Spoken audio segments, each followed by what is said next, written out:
Saudamos todos os amigos, amigas, irmãos e irmãs com a graça e a paz do Senhor Jesus. Mais uma vez nos encontramos para estudarmos a Bíblia. Ficamos agradecidos a Deus por este dia que Ele está nos concedendo e por estes momentos que vamos ter para estudar a Sua Palavra.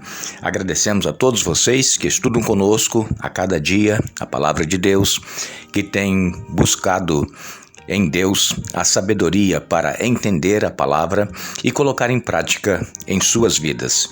Nós queremos agradecer a todos vocês, onde quer que se encontram, vocês que nos escrevem dizendo onde moram, e aqui mandamos um alô para vocês. Quero aqui mandar um alô para Antônia, lá de Manaus. Ela está feliz e agradecida porque o netinho Alvinho está hoje completando mais um ano de vida. Parabéns, Alvinho, que Deus lhe dê entendimento também da palavra de Deus e permaneça nos caminhos do Senhor. Daniel Soares e esposa, eles são aqui de Lancaster, Massachusetts, mas estão no Brasil, lá em Santa Catarina, nos ouvindo. Um abraço, Daniel Soares e esposa. O Pedro Santana de Poconé, Mato Grosso. Edil Vicente Pereira é de Campo Grande, Mato Grosso do Sul. Anísia Marli Stork é de Laranja da Terra, no Espírito Santo. Persiliana Isaías Martins é de Mirante da Serra, em Rondônia. E todos os demais que nos escrevem, agradecemos e mandaremos sempre um alô para vocês. Iremos orar. Pai nosso que estás nos céus, te damos graças por este dia de vida, te damos graças por este momento que temos para estudar a tua palavra. Uma vez mais pedimos a unção do Teu Espírito Santo para esse estudo, que possamos entender e colocar em prática em nossa vida. Abençoa cada pessoa onde quer que se encontre. Abençoe o Alvinho que está aniversariando e todos os demais aniversariantes de hoje. Ó Pai, estejas também com aqueles que estão enfrentando lutas, problemas, dificuldades. Tenha suas necessidades, dê vitórias a cada um e que permaneçam firmes na Tua presença, em nome de Jesus. Amém. Estaremos dando sequência ao estudo da semana, onde nós estamos falando sobre lei e graça. Para muitos é um assunto controverso, muitos se baseiam a salvação em leis, em obediência, e outros se baseiam apenas na graça, que não é necessário obedecer, fazer a vontade de Deus. Então, existe controvérsias, existe polêmica sobre este assunto, mas a palavra de Deus ela é clara. A lei e a graça, elas estão em harmonia, elas andam juntas. Por quê? Porque somos salvos pela graça, pelos méritos de Jesus, pelo amor que Deus tem por cada ser humano. E, em contrapartida, quando somos salvos pela graça, nós temos prazer em obedecer e fazer a vontade de Deus. É claro que muitos cristãos vão dizer assim, não, mas eu obedeço, só que rejeitam um dos mandamentos que Deus deixou. E ontem nós vimos, no estudo que fizemos, que Deus, Ele é claro em dizer que nós temos que estar prontos a ouvir a sua voz e obedecer aos seus ensinamentos, aos seus mandamentos que Ele nos deixou. E estes mandamentos que Deus deixou, a princípio foi para o povo de Israel que Deus estava falando, Moisés estava escrevendo, mas abrange toda a humanidade. Estes mandamentos, eles são para o nosso bem, é para a nossa proteção, é para que nós evitemos cair em pecado. É claro que mesmo obedecendo, nós poderemos falhar, mas nós reconheceremos o nosso erro, o nosso pecado e nos voltaremos para Deus, Ele nos perdoará. E então, imagine você, se não existisse os 10 mandamentos, e vamos citar aqui o mandamento 7º, não adulterarás. Já pensaram que problema que haveria no mundo inteiro entre as famílias? O marido traindo a esposa traindo o marido, com relações extraconjugais, e viveríamos um problema muito grande. É claro que mesmo existindo a lei, pode haver adultério, pode haver traição, mas os amigos, amigas, irmãos e irmãs que têm alguma experiência nesse sentido, que aconteceu por um momento de fraqueza, trair o esposo ou a esposa, sabem o problema que trouxe na família, divisões, separações. E então a lei, ela nos foi dada para nos proteger, para evitar problemas. esta é a função da lei.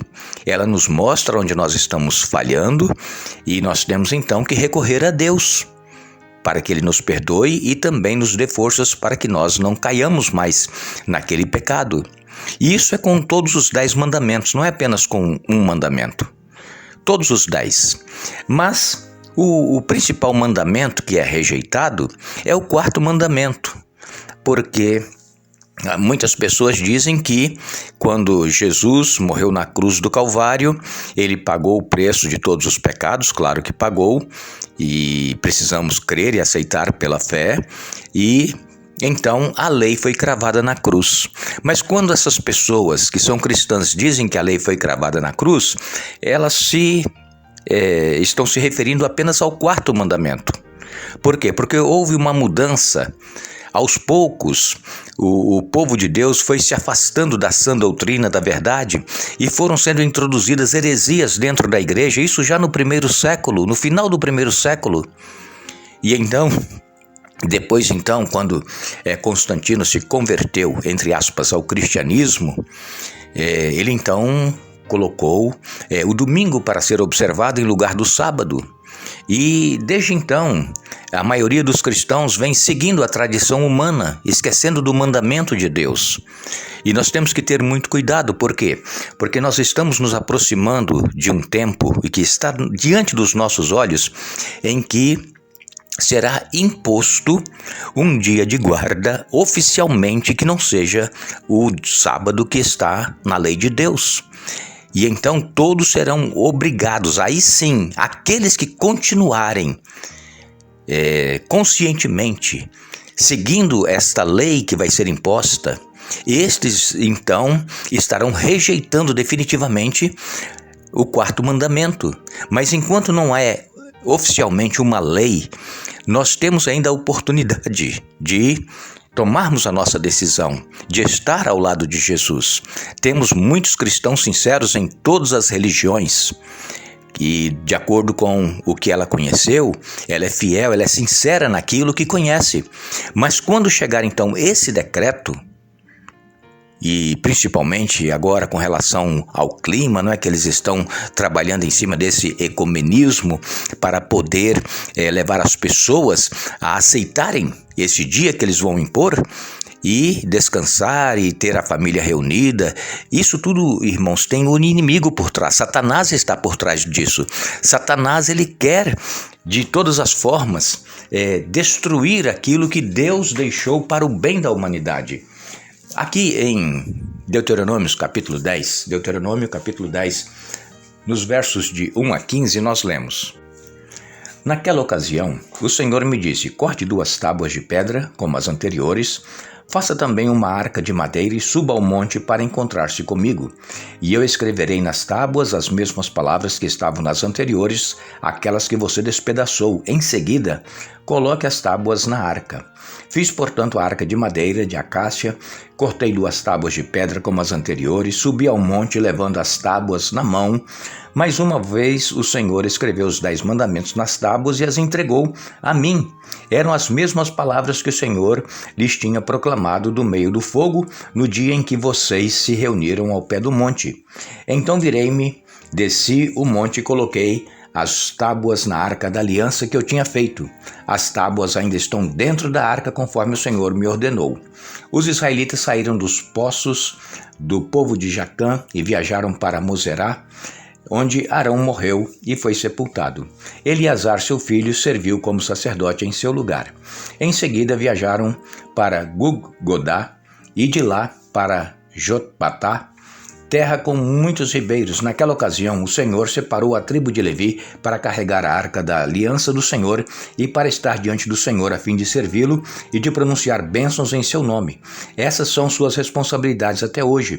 Por isso os levitas não têm porção alguma de terra como herança entre seus irmãos israelitas. O próprio Senhor é sua herança conforme o Senhor seu Deus lhes prometeu. Quanto a mim, fiquei no monte na presença do Senhor 40 dias e 40 noites como da primeira vez, e também também dessa vez o Senhor ouviu minhas súplicas e concordou em não destruí-los. Então o Senhor me disse: levante-se, siga a viagem e guie o povo para que entrem e tomem posse da terra que jurei dar a seus antepassados. Agora, Israel, o que o Senhor, seu Deus, requer de você?